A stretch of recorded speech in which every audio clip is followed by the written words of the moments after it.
Good day, everyone. Our topic for today is all about teaching Indigenous people. For Module 1, we have Education Philosophy of Indigenous People. It's stated here that Indigenous education involves dimensional traditions such as cultural, historical, and spiritual traditions, group work, apprenticeship, and high levels of community context.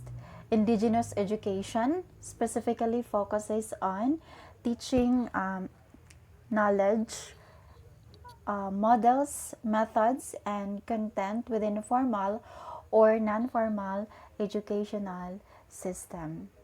For the lesson 1, we have culture as process and product. So, culture is a way of life, behavior, beliefs, values, and symbol that they accept generally without thinking about them, and that we are passed along by communication and imitation from generation to the next. So, for example, the culture of how we clothes, how we speak, how we talk, how we speak, or for example, just like for example, the culture of pagmamano, the culture of pamamanhikan, no? So it is one of our culture that is being passed to us by our grandfather and our grandmother, and then passed to our parents, and then to us also, no? So that is how how the process of culture is all about. It is passed along maybe through communication and through imitation as well. Culture as product. So the indigenous people experience of education. So since 2002, IPAs took time to hold consultations focused on education at the community, diocesan, and regional levels to gather their views. In these consultations, focused group discussions and key informant interviews were held. In cases where the culture of indigenous people is included in the discussion, there is a tendency to highlight artifacts and practices such as songs, clothes, etc., such that the understanding of culture is limited to surface culture, and the tribe is associated with things instead of them being introduced as people. This results in a shallow understanding of indigenous people and culture as a process. An indigenous people's identity being limited to blood affiliation instead of including the cultural heritage and history of the community. So, the indigenous people's experience of education. So, school as a venue of discrimination, and schooling as experience of non-being. So, school as a venue of discrimination. So, discrimination from people and from education. So, until today, discrimination persists as one of the traumatic experiences of indigenous students, with the school being a key venue of such experiences. Discrimination is being experienced in two ways, and that is from people and from the education system itself. We cannot deny the fact that there are situations or instances that indigenous people, alam mo yun, nadidiscriminate sila. Especially how they wear their clothes, how they speak, what else? Ang dami, no? And alam mo yung nadidiscriminate sila mostly sa school. no, with peers, and not just that, but even with the teachers as well. And from educational itself, I think this is about parang they are given less opportunity. They are given less opportunity compared to others, right? These indigenous people are um, given less opportunity compared to others. So, reports about teachers who treat their indigenous students differently and with prejudice outnumber reports on teachers who are fair and open minded. It is the same experience with classmates who also mirror the general discriminatory views of society. Since students who discriminate are most of the time not reprimanded or corrected, the situation is condoned and in effect. The discrimination of indigenous peoples is affirmed even if indirectly. So, ayun na nga, minsan nakikita natin parang hinahayaan lang din. Like, just like what I have mentioned earlier, there are also teachers now who discriminate these indigenous people, which is nagagaya din sila ng mga estudyante nila. Kumbaga, instead na dapat sila yung maging model, sa kanila pa nakukuha, no? So the students is hindi sila nabibigyan ng correction about discriminating other people, especially those indigenous people, and that's sad. Yeah. And next is schooling as experience of non-being. Their knowledge and skills were discussed as inferior or invalid compared to so-called modern knowledge and skills. So it's stated here, indigenous people who have gone to school recall how their way of life and the indigenous peoples in general were usually seen as backward and belonging to the past. And their knowledge and skills were discussed as inferior or invalid. That's sad, right? So when indigenous people's life and being were discussed, there was a tendency to misrepresent and misinterpret them because of the prevailing prejudice. These experiences show the failure of the mainstream education system to address the indigenous community context. We are still in lesson 1, culture as process. So, culture is a set of rules and behavior, or culture is a set of rules for behavior. You cannot see culture because you cannot see the rules. You only see the products of culture in the sense that you can see the behaviors the rules produce. Yet, cultural rules do not cause behavior. They influence people to behave similarly in ways which help them to understand each other. Next. Culture is characteristic of groups. So the rules of a culture are shared by the group, not invented by the individual. The rules of the group, which are passed from one generation to the next, form the core of the culture. It is a mistake to confuse individual differences with group cultural differences. Every person develops a unique personality as a result of their personal history, and at the same time develops within a cultural context with some behavioral characteristics which are shared with other members of the group. Next, culture is learned. Of course, culture is learned. It means that we are capable of learning others' culture. Okay, so no one is born acculturated. Rather, we are born with a biological capability to learn. What each person learns depends upon the cultural rules of the people who raised them. Some rules are taught with words like hold your fork in your right hand and your knife in your left. Other rules are demonstrated by actions like when to smile, um, how to stand when talking to someone, how to greet someone older than you. So that is one of those examples. Because culture is learned, it is a mistake to assume a person's culture by the way he or she looks.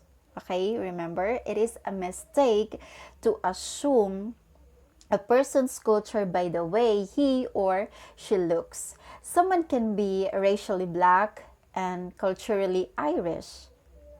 Okay, he had this black skin, but is not this what we call black American. He's Irish.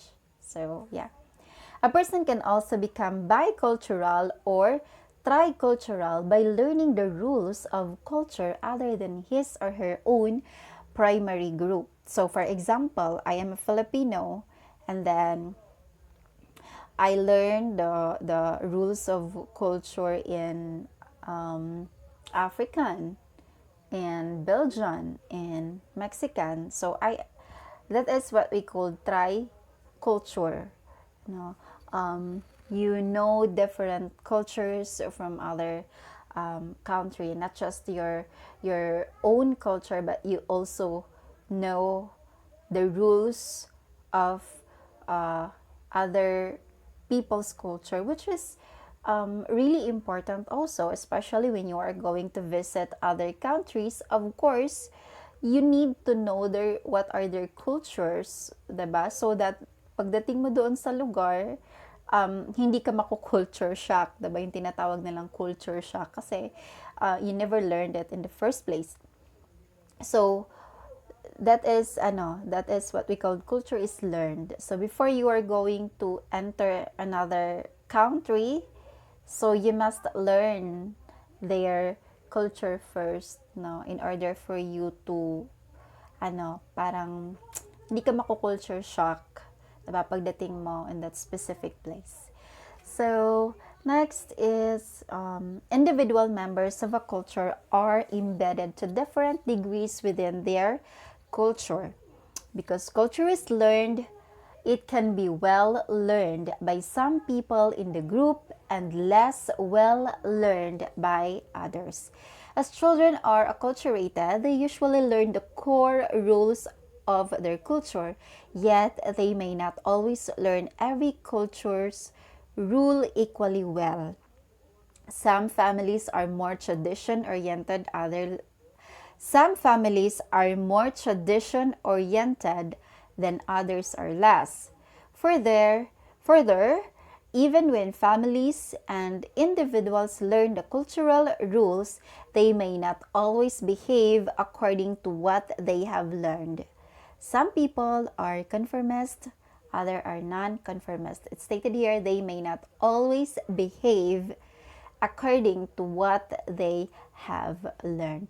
Sometimes we chose to not to show what we learned in our culture.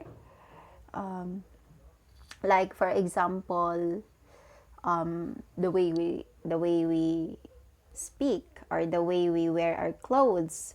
So we choose not to, kumbaga, pipiliin ko munang hindi ipakita kung ano yung culture na kinalakihan ko or kung ano yung culture na alam ko.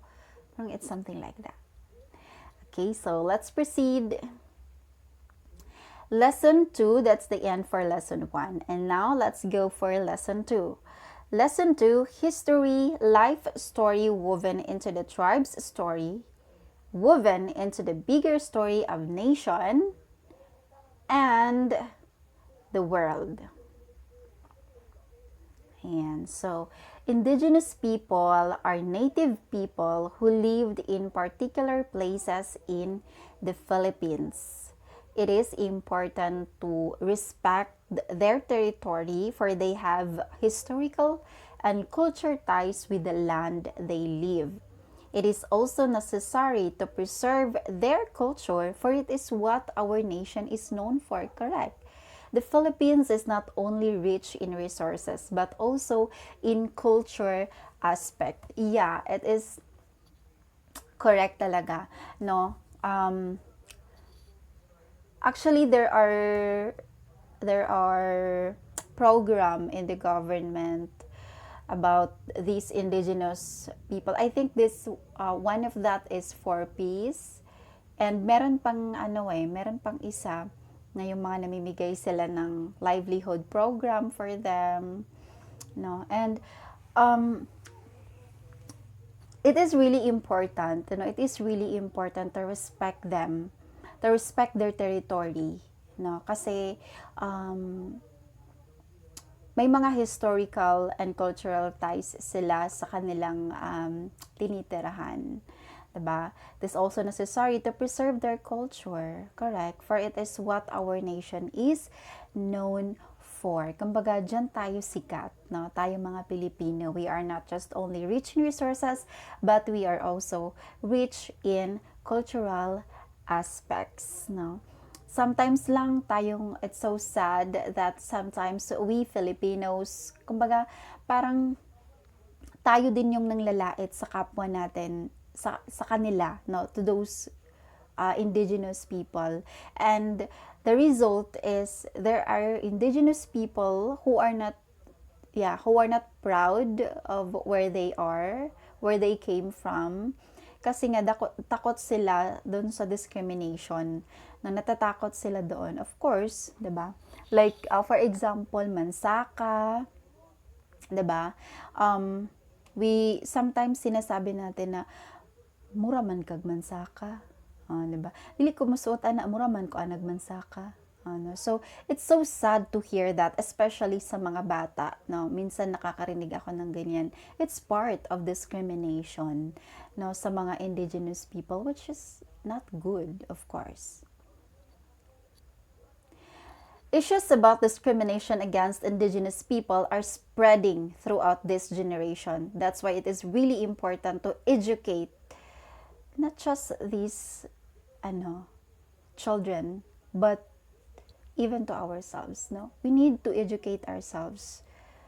We need to highly respect these indigenous people, and not just like ginagawa natin silang parang dapat maging proud tayo, and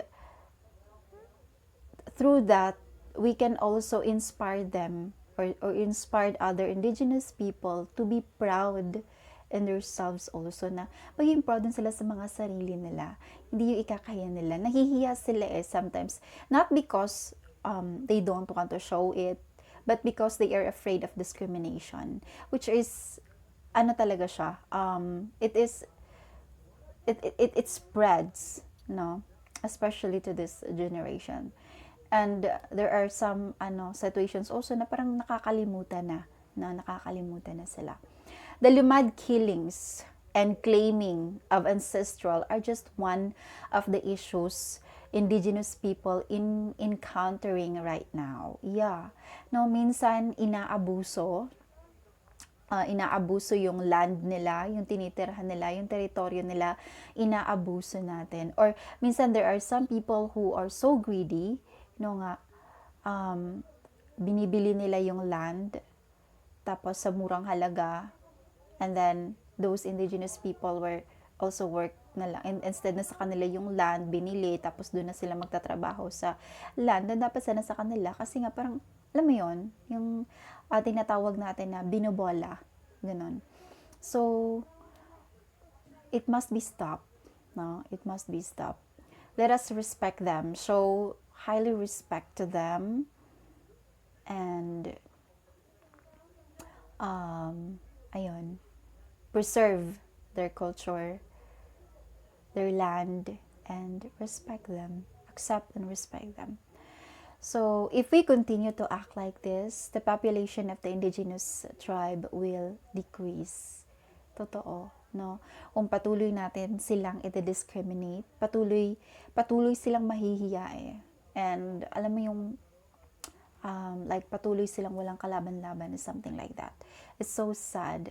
So, I hope that this topic is makaka-open siya sa ating mind and heart, that we should respect these indigenous people. We should respect and we should accept them now before it's too late. Next, interventions. So there are interventions. Wait. And so, Indigenous Peoples' Right Act of 1997, or IPRA, promotes, recognize, and protect the rights of every Indigenous people, which, as a citizen of this country, also practice. While there are no definite statistics and figures to give the accurate number of Indigenous peoples communities reached by the public school system of the country, it is safe to say that schooling is still inaccessible, to many of these communities. They are usually found in the mountainous areas of the country where basic local services like public schools and health centers are non-existent. It is because of this absence of schools that various groups have been undertaking efforts to provide education interventions in these communities. So we have this what we call interventions. So before the 1980s, the various forms of interventions done by IPAs and religious congregations were any are or a combination of the following. So we have this spectrum of needs and form of intervention, like basic literacy numeracy. So teaching basic literary numeracy to children and adults based on mainstream approaches, methods, and content.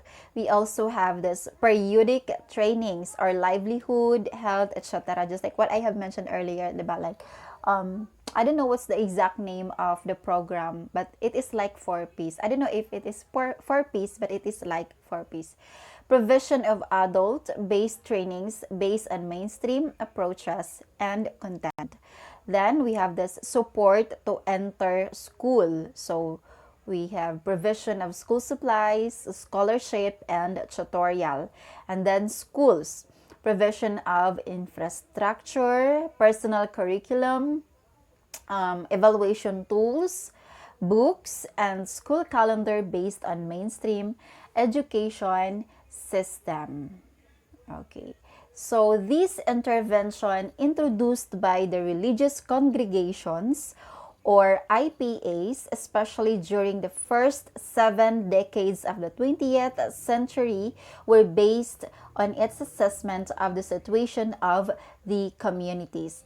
These efforts were heavily influenced by the colonial view that education should be used to civilize or assimilate the inhabitants of the Philippine Islands, with education, like schooling to be more accurate, as the main civilizing process. Ayan. So, next, common reasons of interventions. So, of course, may mga reasons kung bakit ginagawa yon, no, yung mga interventions. I'm sorry, I have to move my camera kasi matatabunan siya. So, first is the need to understand the system of transacting business in the marketplace. So, it's stated here, very common interventions were basic literacy, numeracy, and scholarship. In the later years, the communities themselves started to request for education interventions because of the following commonly cited reasons. And the first one is the need to understand the system of transacting business in the marketplace, which were different from indigenous community system of economic calculations and barter. All we know, diba, when we talk about indigenous people, parang it is not common to them like magbabayad ka ng pera, diba? What's common to them, or yung ginagawa nila more is barter, diba? Just like noon, diba? Yung lupa, babarteran lang ng isang or 5 lata or 10 lata ng tinapa. Ganon, no? So, yun yung nakasanayan nila, no? And that is that is one of the reason why they create this what we call interventions, because of the rampant cheating they experience. Yun na nga, that is what I have mentioned earlier, na yung lupa nila binibili ng mura, tapos instead na sa kanila yun, instead na sila yung nagmamay-ari nung binili na, of course hindi na sila yung may-ari, and then ang tendency, magtatrabaho na lang sila sa lupa sana na dapat ay sa kanila. So that is why nagawa itong mga interventions na to. The need to understand the system of transacting business, especially in the marketplace, para hindi na sila madaling maloko. Okay. Number 2, ano na naman to? I have to remove. The need to read street signs, newspaper, and legal documents, and of course, to vote and participate in activities outside their communities. Okay. Third, the need for other livelihood options, because the community resource base such as farmland has been exploited by others. So this is what also I have mentioned earlier, na yung farmland or yung lupang sinasaka nila, kinukuha sa kanila. Okay? And that's really wrong. That's sad. Next is the need to access health services. And the last one, going to school is equated with being educated, and education means liberation from poverty. So these are the common reasons these are the commonly cited reasons why they came up this intervention that we have tackled dun sa naunang slide. So next, lesson 2, education program for indigenous people. Ayan. So we have this. Ayan. We have education program for indigenous people. So education programs for indigenous peoples are no longer limited to function, literacy. Indigenous peoples need to equip with sufficient information and skills in their struggle for land and resources, social justice, and self-determination. Okay, so first is community organizing. It involves building community organizations and providing assistance in areas of situational analysis, organizational management, and project management. Next, research and information. Updating and validating data on community concerns and issues and disseminating it to the community and broader public. Specific research projects are undertaken for use by the community, especially in the fields of agriculture, forestry, and natural resource management, appropriate technology, among others. And next is education. Of course, some of the topic are human rights and indigenous people's rights, including ancestral land issues, environment, cultural conservation or renewal and development, and then self-determination, gender, and peace building. Next is socio-economic assistance to small-scale projects and cooperatives, including management. Next is rehabilitation, including assistance to communities affected by natural calamities or conflicts such as forcible displacement as a result of militarization or development projects. Next is community health. So community health education promoting traditional medicine and other efficient and inexpensive healing methods. And then the last one, linkage relations. Linkages and international relations, including networking with different indigenous organizations and individuals in the country and internationality. So that's all for lesson 2. Now let us proceed to the last lesson, which is lesson 3. It talks about spirituality, expression of faith life, values, and beliefs. And so, belief in Supreme God. It's stated here that any simple attempt at describing the belief systems were native to the people is likely to be inadequate. The religious belief were as varied as the languages of the country. However, there were certain areas of common ground that existed among of the peoples throughout the islands. So, yeah.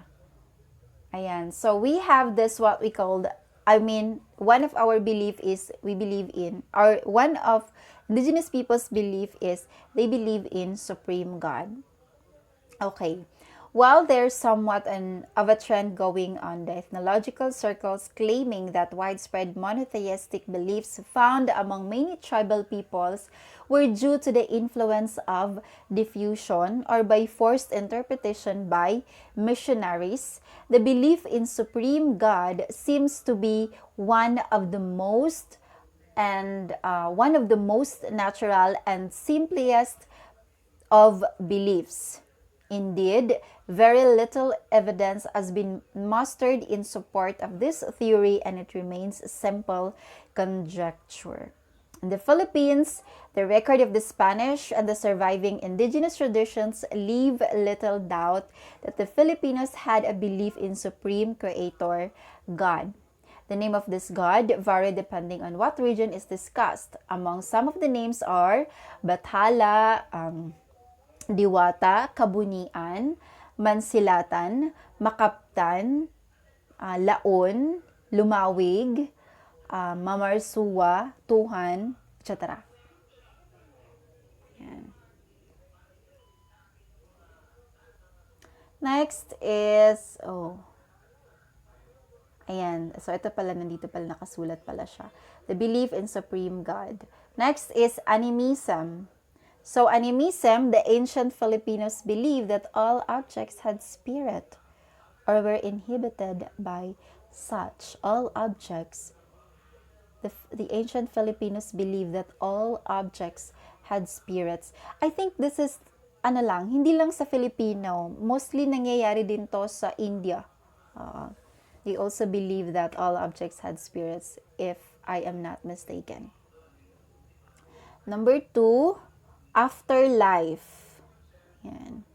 Afterlife, practically all the early Filipinos had a belief in the afterlife. Generally, it was believed the good went to heaven or its Philippine equivalent, while the evil went to hell. So, I think that's a fact also, no? That, or we don't know, but if we based on the Bible, of course, excuse me,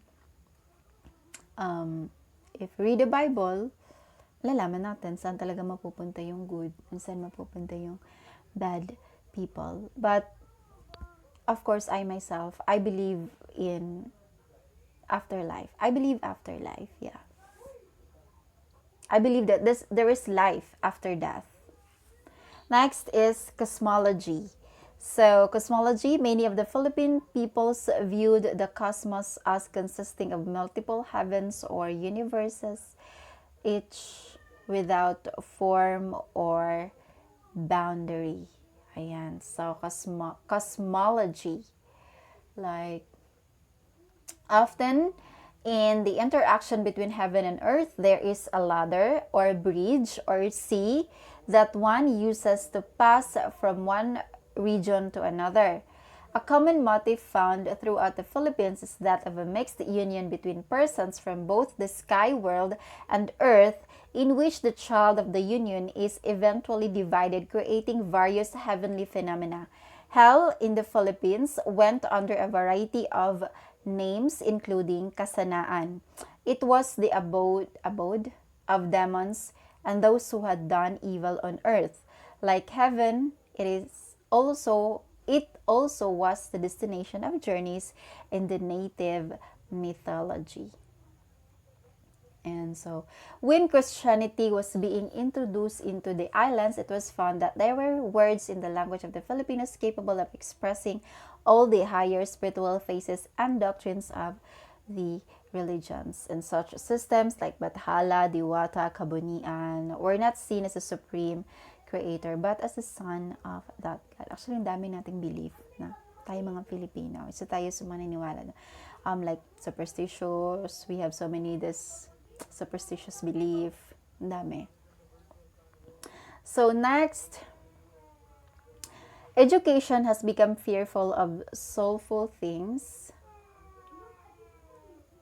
I'm so sorry for the background, guys. Ayan. Wait. So education has become fearful of soulful things, and different models of spirituality may help to confront deep questions of meaning. It is not enough that notions of spirituality address the interior of human life, but they must be matched with the pursuit of outer progress. An integrated curriculum can address spirituality in the classroom, synthesizing the scientific and the spiritual. Next, to accept the presence of spiritual dimensions in life and to acknowledge its centrality to being human is to recognize the necessity of a broadened discussion of spirituality in education. Not only will schools be omitting questions that are central to existence, but also an injustice will be done to humanity and its infinite possibilities, damaging inter-human relationships and eroding human connections to the natural world. Last, spirituality is not a subject to be taught, but is a strand to be woven through the curriculum as a natural part of life. Spirituality is not a point in cognitive development, but is integral to existence. So that is all about spirituality for lesson 3. Spirituality, ano nga ba yun? Expression of faith, life, values, and beliefs. So here are the summary. Fundamental to the education philosophy is the recognition that Indigenous people have an education system that should be the foundation of the educational interventions. Wait lang.